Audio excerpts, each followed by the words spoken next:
You can see us. We can see you. Have you been on the road? Were you in Florida for half the fall, I think? What?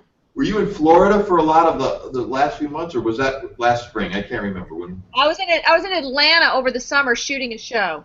Right. That's right. Well, we'll get to that in a while. All right. All right.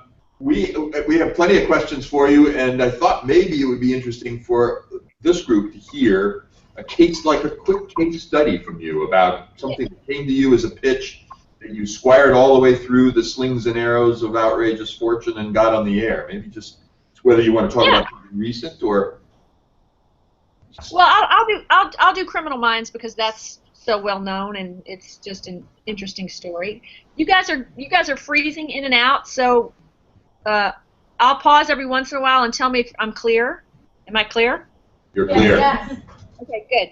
All right. So after I left Showtime, which is where your illustrious teacher and I worked together, I went to start the television arm of the Mark Gordon Company, and I got there in late July, and I can talk about sort of television selling season works, but I got there in late July, which was late into the selling season, and I was tasked with selling 4 to 5 projects, which I'd never done broadcast network series before, so it was a daunting task, but luckily I was working in network years. I felt pretty prepared in that I knew a lot of writers, I knew a lot of agents, so really my job was to find the right material to sell. And my family was out of town on a family vacation for 3 weeks, so really what I did was I just hunkered down. I would go into work all day. I would hear pitches all day long, literally from 9:30 in the morning until 7 at night, and then I would take a stack of scripts to the local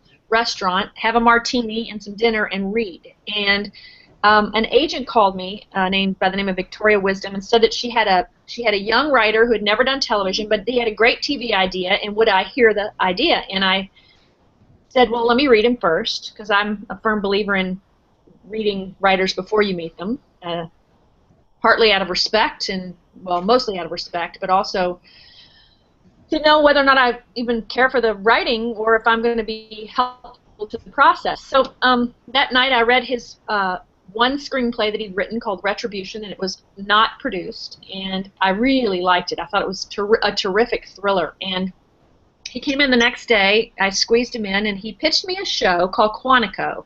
In Quantico, he wanted to take place one case over the course of 22 episodes. And, you know, this unit I'd never heard of before, the behavioral analysis unit at Quantico, where they looked at crime from a psychological perspective. And, you know, CSI was doing well and others were doing well, but I'd never heard of this unit that looked at crime psychologically and could sort of get a sense of the profile of a killer based on his or her acts. And I told him I really loved the idea of this unit, but that I couldn't sell at the time. I couldn't sell one case over the course of one season, predominantly because in syndication at the time, it's all changed now pretty dramatically. At the time, you really couldn't syndicate a show like that. If you were to have a show that had one case over the course of the season, you'd have to air it in the order of each episode. Whereas if we could just have each episode be a standalone, then we can air them in any order, which makes the value of the show increase exponentially. So I said, what if we do just one case per episode, and let's talk about these characters. So we put together a pitch, and literally we worked together every single day for 3 weeks putting together a pitch. I'm a bit of a fanatic about how I structure pitches, and we put it together, and the studio at the time, ABC Studios, really loved it, but ABC Networks didn't. We actually went to ABC Networks twice. They passed on it twice. And by this point, it was the very end of the selling season. It was October, which was really late. And I couldn't get anybody to hear the pitch. I was just a nervous wreck because here I am new. I had, you know, one more slot I had to fill, and nobody would hear it. And I remember calling Laverne McKinnon, who was at the time head of drama at CBS, and begging her on a Friday to please read this guy, Jeff Davis. She didn't know me. She didn't know Jeff. People heard of Mark because he was a big feature producer, but he didn't have any TV shows on the air yet. So to her, said, okay, I'll hear it. We'll hear it Friday night at 6 o'clock, which if you're selling is the worst slot on the planet. Friday night at 6 o'clock is not a slot you want. But literally, she said, it's our last day. Our doors are closing after Friday. That's take it or leave it. And we took it. And she bought it in the room, to her credit. And we had a very quick development process. And they picked it up, and we made the pilot. We couldn't find a director. It was a very daunting task to find a director. Everybody passed on it. One director said yes, and then he backed out, which was infuriating. And decided on hiring this director by the name of Richard Shepard, who now everybody wants because every pilot he's directed gets on the air. He had directed one movie that he had written called The Matador, and it was Pierce Brosnan and Greg Kinnear. And anyway, he was just good with drama material. And CBS approved him. We hired Mandy Patinkin, and then we just started filling in the roles. As we were shooting, which was we shot it in Vancouver, we couldn't find anyone to play the part of Garcia. Garcia was written as a man, overweight, long hair, with a cheese Dorito obsession, who predominantly worked nights. And it's a tiny little part. It only had 2 lines, and we just couldn't find the right guy. And it was supposed to shoot on a Monday, the very last 2 days of shooting, and it was a Friday. And we looked at each other, the director and the writer and I, and we said, maybe we should think about a woman. And I had seen, Mark had shot a pilot called LAX, and this woman who was kind of quirky, Kirsten Bangsness, played a ticket counter agent. And I pulled up the tape and said, what about her? And everybody loved it, so we got the network's approval. She came in. She's by far the most popular character on that show right now, except maybe Shamar. All the women love Shamar. And and she and then we, did an edit, and they picked us up to series, and every single reviewer was negative. We did not get one positive review. They put us on the air with no lead-in at 9 o'clock at night, and found it. And now it's in its 10th season, and hopefully it'll keep going. So that's just one scenario. I've got a bunch, but that's the most successful. What were the critics' objections initially, and how did you fight your way through that? Was it just the numbers? Did the audience responding so well? Excuse me? What were the critics' initial objections to the show? Well, if anybody's seen it, it's very violent. Yeah. Oh. Steve, I see your mouth moving, but I didn't hear anything. Say that again. Only I just said yeah. No, the violence was primarily what the problem was from the critics? Yeah, the violence, and they didn't. They felt like they felt like the crime against women was too. At the time, they felt it was too glorified. But for the pilot episode, there were no. The only thing violent we did to that woman was we put her in a cage and cut her fingernails. And the cutting of the fingernails made everybody really uncomfortable. Really, Silence of the Lambs was our prototype for that pilot episode. We wanted to create a really scary thriller, but there was no blood. There was no. The violent act was cutting her fingernails, and it was just so creepy that none of the critics liked it. So, point is in television, critics don't really matter. It's the audience that matters. In features, critics absolutely matter, but it's a different ball of wax in television. Mm-hmm. So the numbers were really good from the outset? How long did it take for the numbers to grow so that the network was ready to embrace the show? The network always embraced the show. I mean, to stay with the show and let its audience increase. The audience found it right away. It did. We had high numbers. I'm sorry, Steve. I keep talking, but I see you talking, and it's hard for me. The delay. Yeah. Okay. So I'll just talk. The audience found it right away. We got great numbers right away, and the numbers kept increasing. So the network embraced the show. I mean, they didn't have a lot of money to put into marketing. They put in other things because this was a crime drama. It was sort of bread and butter for them, and it just did well. It's done well every year. Mm-hmm. When something comes through your door, obviously only certain kinds of series are going to be pitched to 1-2 punch. at this point. But it seems as though last time you and I had lunch in LA, it seems as though you were sort of expanding and looking at more cable kinds of ideas. I remember talking to you about Grass Valley for a while, for example. Are you in fact sort of widening your sort of spectrum in terms of the kinds of things you're working to set up? Or are you still mainly focused on the major broadcast networks? We are not focused on the broadcast networks at all. In fact, we did not go out with broadcast network shows this season. For us, we feel like broadcast network market is the Titanic. I think the marketplace for television shows has grown so exponentially that the broadcast networks feel a little bit more like a dinosaur. If you look at the numbers from even 5 years ago to today, they've decreased dramatically. No one's watching television the way they used to. People are watching really more in the digital arena. That's why I think Netflix and Amazon really have their hand on the pulse of what's happening in television, because people want to watch whole series at a time rather than incrementally.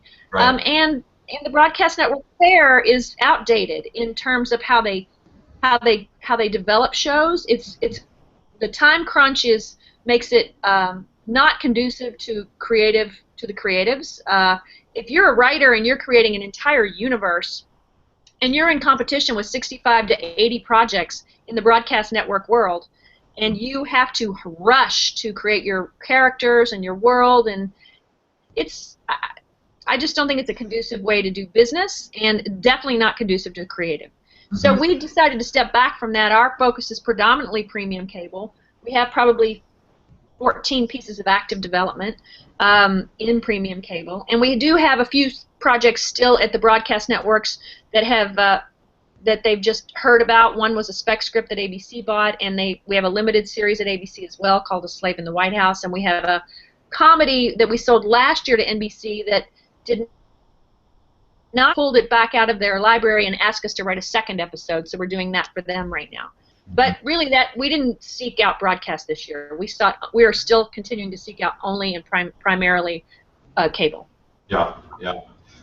Let's talk for a little bit about I know you've always been a stickler for how you like to pitch.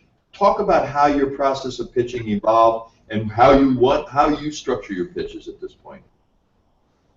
Right. Well, every project is going to be different based on the nature of the project, but what I really like to know when a writer comes in and talks to me about projects is, why is that writer the perfect person for this project? And so I really like, when I'm selling something, for it to start on a personal note, because right away your audience, the buyers, are going to be interested and it engages them on a personal level, so I think that's really important. Depending on the project, I'll organize and structure a pitch differently. I really, after a personal introduction about why me for this project, we'll talk a little bit about the world of the project, the universe of the project, what it is, a 1-hour crime drama or a 1-hour treasure hunting drama, or whatever it might be. And then we'll talk about the characters that inhabit the world. And the characters that inhabit the world, whether it's a two-hander, a single lead, or an ensemble show, those characters are described, and oftentimes in the body of the character description will be clues to how story for that character over the course of the show. Also within that specific arena, we talk a lot about the interconnection character relates to the other. And then we talk about a little bit about the pilot. I don't go into great detail about the pilot. It's usually just the teaser and then broad strokes of what the pilot episode will be. And then the most going to work in success over the course of several years. And you don't have to give detailed explanations of years 2, 3, 4, and 5, but if you have a thumbnail sketch about how you want to expand the growth of the series, it's important to note. And then my partner or I will do a little roundup session, and then we are open for questions and answers. Mm-hmm. Mm-hmm. What did happen, just out of curiosity, with something like Grass Valley, and can you just talk about that? As I recall, that was a book that you found by somebody who had no series experience.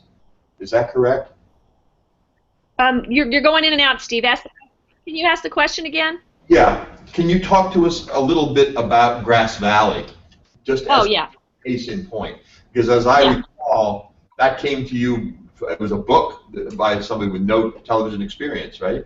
Actually, no, it wasn't a book. It was not a book. It was in the what was in the news regularly was the legalization of marijuana in California and state versus federal law, and also local versus state. So Maria and I, in it, just separate from one another, came in one day to talk about what we've been seeing in the zeitgeist, what we've been observing, and that was something we both brought in independent of one another. And so because I'm really interested in what creates civil conflict, and marijuana wars federal experience. And so there was a writer that was an actor. He was an actor on Sons of Anarchy. He played one of the cops, and he really just was tired of acting. And he'd written this spec series, and he'd written several episodes of this spec series, and we'd read it and liked it. And he came in and we talked to him about this arena, and within a day he had Homeland Security on the line, and he'd done tons of research. And in a week he had characters mapped out, and we went in and we went all over town, and AMC bought it in the room. And but it's an example of you know, we had an idea that was sort of in the zeitgeist, and married it to the writer, and that writer, ran with it. Mm-hmm. I want to open it up in a minute, but before I do, talk a little bit about how your job as an executive producer has evolved since you went out on your own with 1-2 Punch Productions. I know the business has changed drastically, but how has your role in the process changed for you? As opposed to when I was with Mark, or yeah, and how, yes, with Mark, how is it different from that time, and how have you had to adapt to these unbelievable changes in the business? Right. Well, I started my own company because I was working really around the clock. I was working nonstop. I was making probably 2 to 3 pilots a year, selling 15 pilots a year. Work.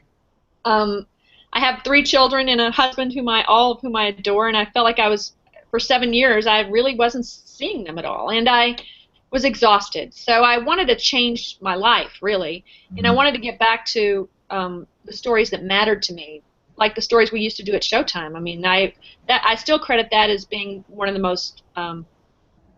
best time in my career, just in terms of the people and it was a fertile time for ideas and movies, and you could do challenging material, and I just wasn't able to do that where I was. So I thought that I would take a little hiatus, and my partner at the time, we were just pals, but we went on a hike and started talking about projects, and by the end of the hike we decided to be partners, and Sony came along with the deal really quickly, and I just couldn't take a year off. I just thought, I've got to jump while the iron's hot, so to speak. But with a very specific goal in mind, which was to do product that I desperately cared about, and not just do it because I knew it would sell, which was, I could look at a project and go, I know I can sell this, but do I care?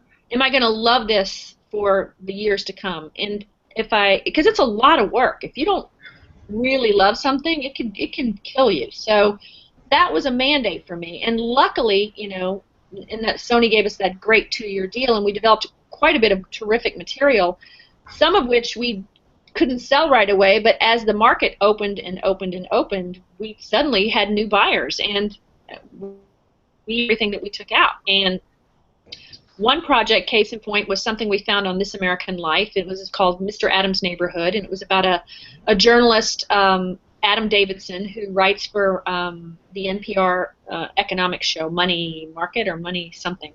He also writes for the New York Times. He does a lot of economic writing, and he went to Baghdad right after the statue of Saddam fell, and thought he would, instead of staying at the hotel in the Green Zone, he would rent a house in a suburban neighborhood in Iraq, because he felt insurgents are more likely to attack the Green Zone. He also thought, well, I can just rent out these rooms to other journalists or expats or photographers, and we could not sell this project anywhere. It was a wonderful story, great characters. We had a terrific writer who was from HBO. Amazon and Netflix opened up. We went in and Amazon bought it. So, you know, the beauty of the market now, because it's so expansive and continuing to be expansive, content is king. You know, if you have a good piece of material, you don't give up on it. You know, tomorrow some place is going to open its doors and you're going to have the thing that they need. And that's been our experience. We've had incredibly wonderful experience with all these new buyers, and now it's even gotten more. I mean, since Amazon and Netflix came into the marketplace, now you've got Nat Geo in the marketplace, and Animal Planet in the marketplace, and Hulu in the marketplace, and Yahoo in the marketplace.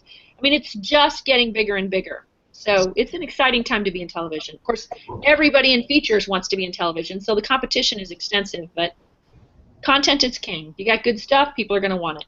Mm-hmm. Let's open it up a little bit. Questions from the floor, and introduce yourself to Deb. Mm-hmm. Sadie. Yes.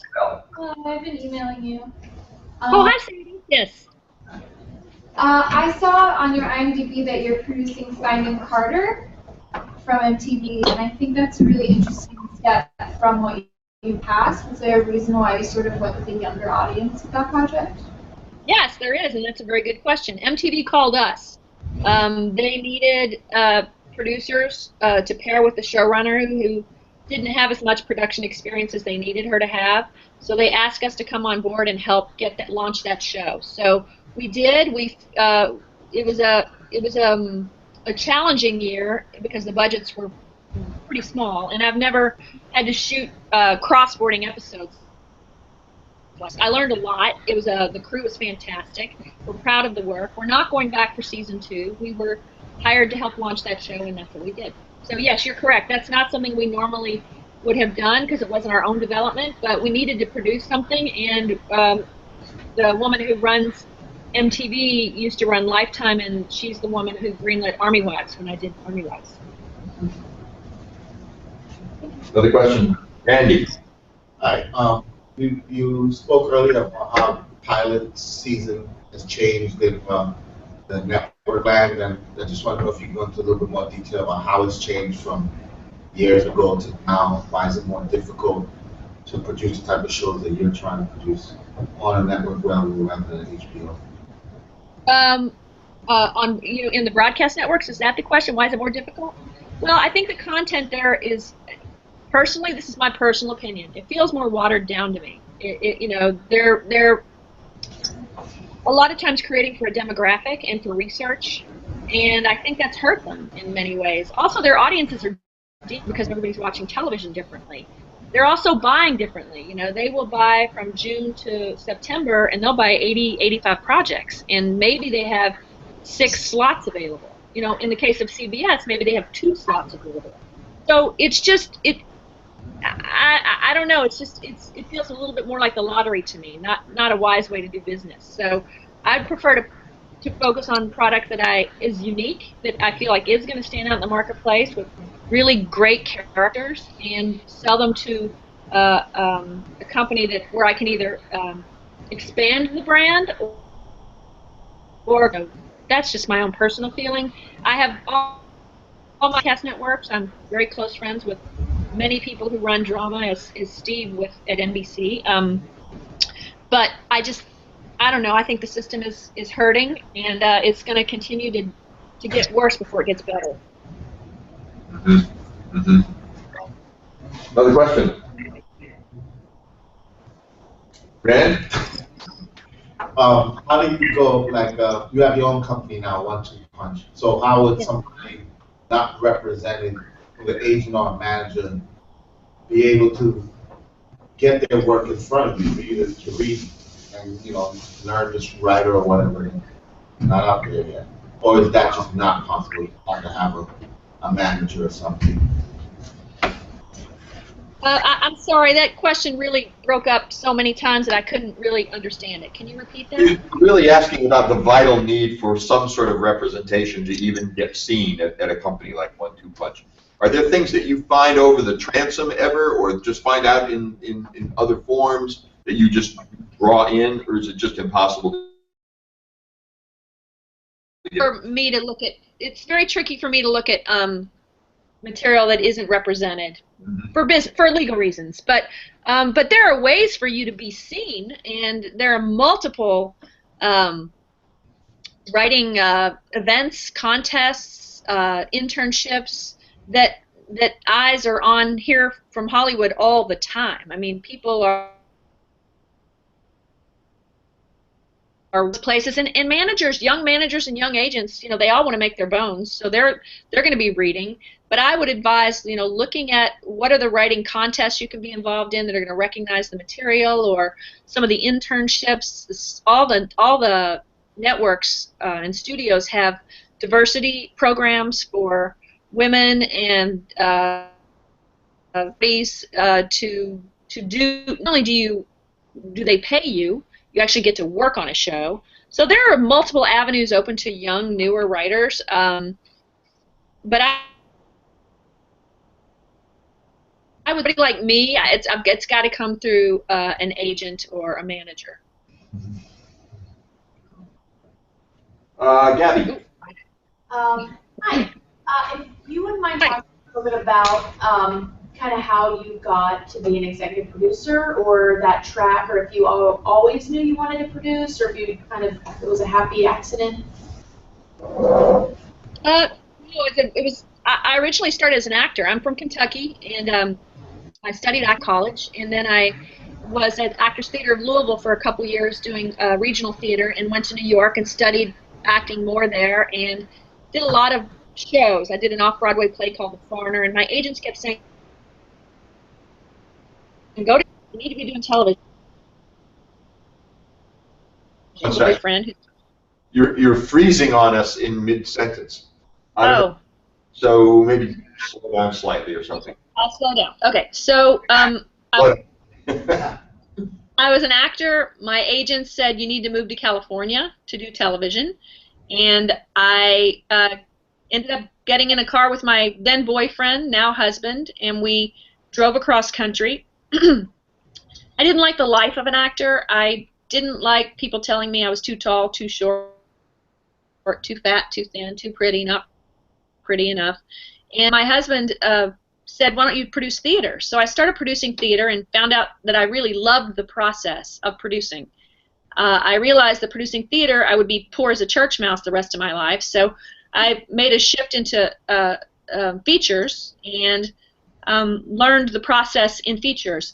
But for me, the feature film business was slow, and I'd worked on so many movies, but getting the next one off the ground was really difficult. And when I got hired at Showtime Networks was when I realized that television was the perfect fit, because the appetite in television was so big. So I I was an executive there for 8 years, and when I left there, I got a call out of the blue one day from Mark Gordon saying essentially that he'd gotten offered a television deal, and he hadn't done television, and would I please come over and start a television arm of the company?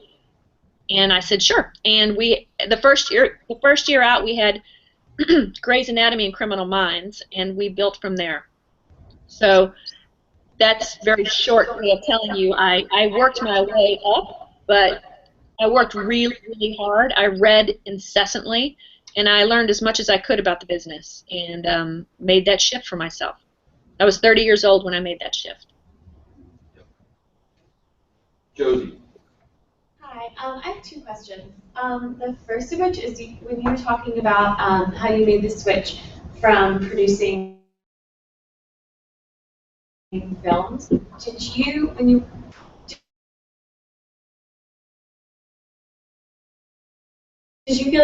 like you I didn't hear any of that, guys. Can you repeat it? It wasn't very clear anyway. So, my question was, when you made the switch from producing theater to producing film, did you start from the ground up in the film world? Did you start as a production assistant and work your way up to being a producer, or because you already had experience in production, even though it was for theater, did you already have a leg up in a higher position? No, I started as an assistant. I started as an assistant to Steve Ruther. He was president of New Regency Productions. They had just finished shooting Pretty Woman. We did 15 movies while I was there. I was there for 2 years.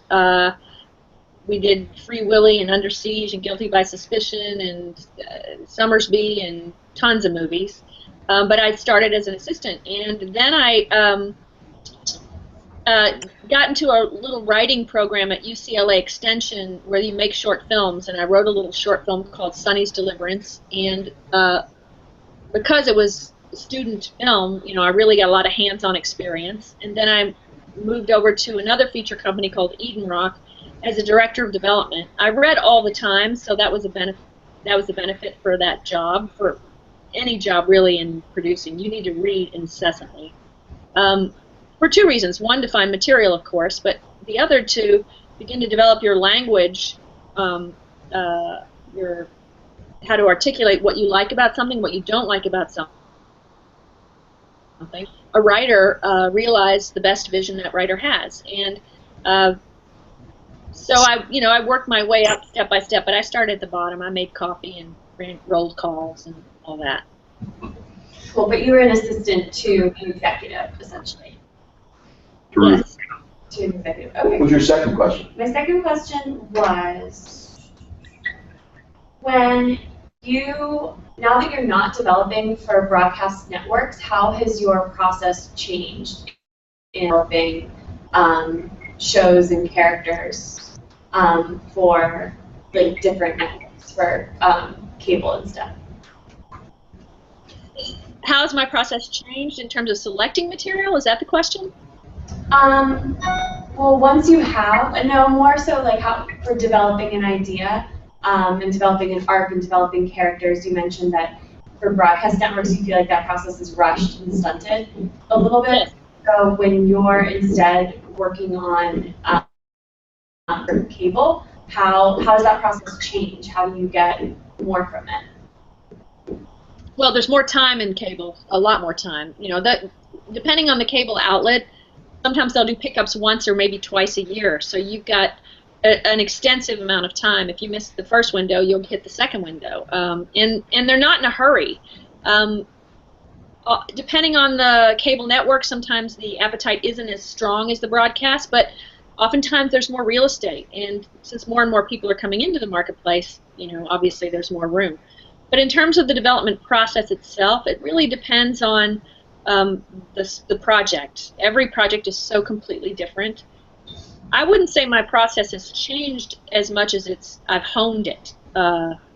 Because I've been doing it for so long, I feel like I have a very keen ability to hone in on what the problems are and also offer potential solutions to those problems. I think it's a mistake to point out problems without and that's something you can start to learn now as even young writers or producers yourselves, is to look at where you think the writer may have gone off track, but offer suggestions on how they can get back on track. So I just feel like I've gotten better at my job because I've been doing it longer. Yeah. You said initially when you started off in television broadcasting you had no experience, so how were you able to get your foot in the door and then transition to that position? Okay, I'm not sure I heard that whole question. What was my initial experience and how did I transition? Is that was the question? You had no experience in television broadcasting when you got the position, so how were you able to get a foot in the door and then transition into that job? Well, from features to television, I had met a young woman. I was really, really pregnant with my second child, and I went to lunch with a gentleman I was working for at the time, and I met another really, really pregnant woman who was working at Showtime Networks, and we sat across from each other and realized we had the same doctor, and we were due on the same day, and we became fast friends. And then we had that one lunch, and she called me and said, "Look, I'm quitting my job in December." This was April, because I want to go home and be with my kids. level position, and when they hire you, then when I leave, they'll just bump you up to my job. And I said, okay, well, I'll come in. And I met Bob, frankly. I'd already been a director of development. I'd already done the whole weekend read and the lists and all that. I didn't want to go back to that again. I was making my way up to my career, and I didn't want to take a step back. And I had 2 small children, and so the more I went in and talked to people, the more I left thinking, I love these people, but I don't want this job. And my last interview was with a head of drama and comedy. His name is Mark Zachrin, and he hired internally for the position. And I literally got up to leave, and he said, "Wait a minute, you're a mom, right?" And I said, "Yes." And he said, "Well, our colleague here, Katie Coyle, she's a mom, and you're a mom, and she's going to be leaving us to go home. Would you guys consider job sharing?" And I said, "Yeah, yes. Where do I sign up?" He said, "Go talk her into it." So I walked down the hall, and she said, I'll do 2 days a week. I said, fine, I'll do 3. And we became job share partners and ultimately best friends. And we did 42 movies in mini Showtime, 8 years. And I realized about 3 years before I left there that the TV and movie business was dying. So I knew that we needed to make a transition into series, and we had a series called This American Life, which is, on the radio, but I thought it would be a great show for television, and we wooed Ira away to do that, and then I got laid off, and I was looking for a job for a year, and I didn't know if I was going to go back to features or what I was going to do, frankly, and literally a month before my deal, I got paid off for a year contractually. Right before it ended, I got a call from Mark. I was in the Newark airport, and he said, "Come over and do a series for me." Frankly, I had no experience. I did not know what I was doing. I was really anxious. But I thought, well, I know writers and I know agents and I know how to create good stories, so I'm just going to put one foot in front of the other. It was a wonderful opportunity. Who's going to give some low-level vice president a president job to build a whole television arm of a company? Nobody was going to offer me that. He got me cheap, and I got lucky. I created a lot of hit series for him. Another question. Sadie. I'm curious about your opinion on New York versus Los Angeles, California. Your opinion about New York versus Los Angeles and the changing sort of television development and production culture. It depends on what you want to do, but no matter what, Los Angeles is where TV is happening. In terms of selling, in terms of buying, in terms of making, if you want to be in production, it's happening all over the country. I mean, Georgia has the most production going on anywhere in the country. So if you want to be in production, head on down to Georgia and you get hired as a PA or a UPM or whatever it is you want to learn, and you can learn there. There's a ton of stuff going on there. And frankly, as long as the state has really great tax incentive, there's work to be had. But if you want to learn to produce and you're going to sell or buy, you need to be here in LA. It's just where everything is. What about casting? What about what? What about casting? It's there too. Casting, you can be in New York for casting. Casting, it can be LA or New York. If I did Army Wives in South Carolina, I used New York casting for that. No. I want to come back a little bit to your obsession with civil conflict, because I always contend that an executive has to think in part like a writer. And you mentioned the word zeitgeist a while ago. It seems to be absolutely incumbent upon you to be reading and watching the news and sort of involved in the life of the country in the same way that a writer is. Could you talk a little bit about when you realize that and how you keep feeding that beast, so to speak? What your internal creative process is as an executive whose job it is to find and work with wonderful writers. Right. I think we all have passions and interests. I did a show years ago called The House Divided that ABC made and as a pilot, and then they got really afraid of it, but they loved it enough to order 10 more scripts. We did 11 scripts of that show, and they never put it on the air because they felt it was too incendiary. and it was before the Tea Party existed. So now everything we talked about in that show has come to pass, which is really odd. I didn't find it incendiary as much as I found it cautionary. Like, I wanted to explore what happens when two sides stop communicating effectively to one another.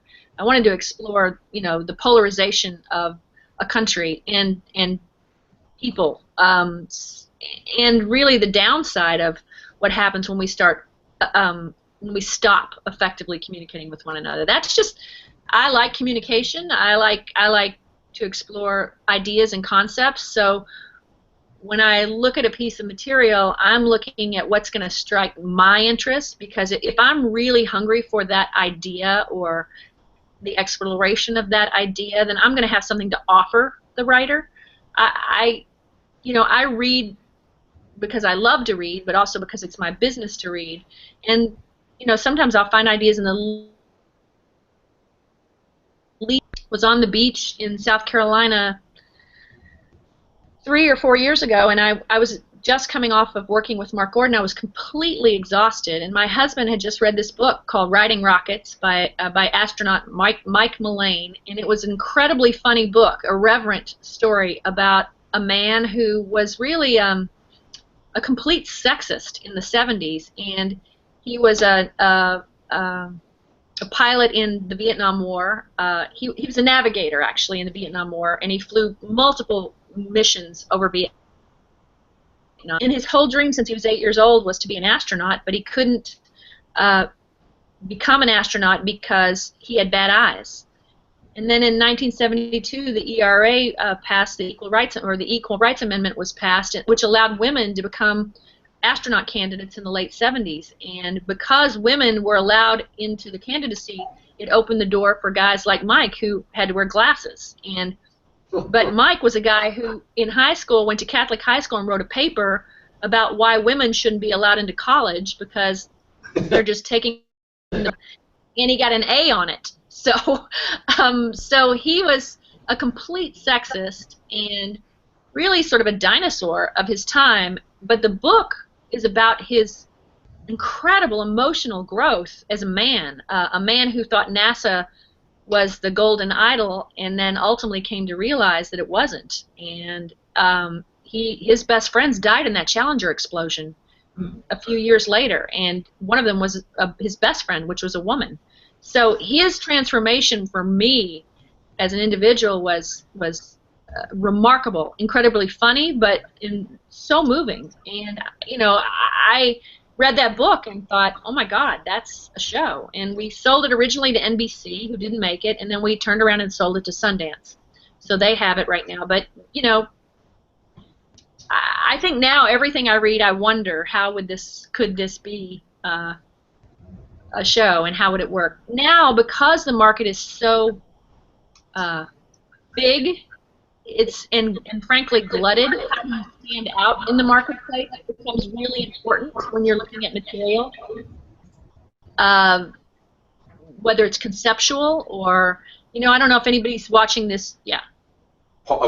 We lost you at, it becomes really important to. Oh, because the market is so crowded, right. It becomes important to consider how a piece of material will stand out in the marketplace. Mm-hmm. Whether it's conceptually like a big idea like Walking Dead, or if you look at on CW, I don't know if anybody's watching this new show called Jane the Virgin. It's incredibly stylistic. It's a Spanish telenova. It's done in that way, and it's, I think, very inventive. You've got to look at your piece and say, how will this stand out in the market? How is it going to get attention? Because there's only X amount of dollars to market a show, and you need your concept or your idea to stand out. Yeah. You have to think about that too. Mm-hmm. So does the writer bring that to the table, or do you help them with that? Both. Yeah. Both. Yeah. Yeah. Both. Sometimes they'll bring an idea that's good, but it doesn't have that extra thing, and we'll talk about what it needs to have that extra thing. Sometimes the writer is enough to bring that to the table. For example, I just sold a show to AMC called The Inky, and Mark Bowden, who's a pretty renowned journalist who wrote the book Black Hawk Down, as well as many other books, came in and told his story as a cub reporter at the Philadelphia Inquirer in the 70s when the editor of that paper, Gene, oh gosh, I'm blanking on Gene's last name. The editor of the paper was one of the journalists during the civil rights movement, and he wrote a Pulitzer Prize-winning book called The Race Beat. And he hired these young journalists to come in and help start the get the Philadelphia Inquirer on its feet. And in 12 years, they won 17 Emmys. And he went to war with that mayor at the time, who was essentially acting as a warlord, terrorizing neighborhoods, of black neighborhoods, Hispanic neighborhoods. And Gene went to war with him. And the stories were fantastic. We had several buyers for that project, in part because Mark Bowden is such a renowned person. And but it was a hard. You would think if it weren't Mark, it would be a hard sell because it was 70s period journalism, which is impossible to sell. But because it was Mark, we sold it. Oh. What types of show does your production company look for? I mean, are you geared towards most of these shows which you say you have a personal interest in terms of like civil rights or that type of thing? Well, like her genre in terms of drama or something. Does it have a serious base? we have a couple of comedies that we love. Like one of the comedies we sold, we found as a web series. We just thought it was funny and fresh. Two young girls called Chloe and Zoe. And we just put Kevin Smith on it. We just thought it was, they're kind of third wave feminists, so even though it's a comedy, they're relevant to today. In terms of the kinds of shows we have everything from a supernatural show that's a format called Earthseed, to, Be Inky, to a treasure salvaging shipwreck show at AMC. We've got multiple different kinds of shows, but I think probably the question you're asking is what makes them speak to us, what makes us pick those shows, and it usually has to do with the characters that inhabit the shows and the relevancy of the subject of those shows. Relevancy to today, whether or not they're period, they have to resonate with regard to what's going on today. Is it fair to say that? I mean, let me ask you this: what's the edgiest show that came across your desk, say 2 years ago, that you didn't think you could go near, that you now feel like you can bring back to life, or is viable in your market in a way you wouldn't have thought it was a few years back? Well, that Baghdad show, Mr. Adams' Neighborhood, I took it out to the whole town and nobody bought it. And then when Amazon opened up, I took it in there and they bought it. So you just need one yes. If I could give one piece of advice to you guys, it would be don't let the no's get you down. The no's have some sort of piece of information in there, but I get 20 no's. If I get one yes, that's all I care about. Behind every no is a yes. Somewhere in that line will be a yes. You just got to keep going. Mm-hmm. Mm-hmm. More questions? Anybody? Alex, got anything? It's been about an hour, Deb. I know you're a busy person. Have you talked to Pancho since he went independent? No, I talked to him just before he left, so I think he's excited. Yeah, he is. I haven't seen those babies. You haven't seen the babies yet? No, have you? Yeah. Oh, yeah. I saw them. They're wonderful. They're amazing. No, Tiny. so great. One looks like Content Floss, and the other looks like Diego Rivera. Good. Thank you for this hour. It was wonderful, and we really appreciate your time. Yeah. I'm going to be out that way soon, so I'm going to call you up and take you guys out to dinner. Yeah, and we got a desert place, so we'll have to hook up. I know. Yeah. You're in? Yeah, we're in. All's good. Yeah. All right. Well, we'll get All you right, guys. Well, get you up. pleasure. All right. Good luck. Pleasure. Bye-bye.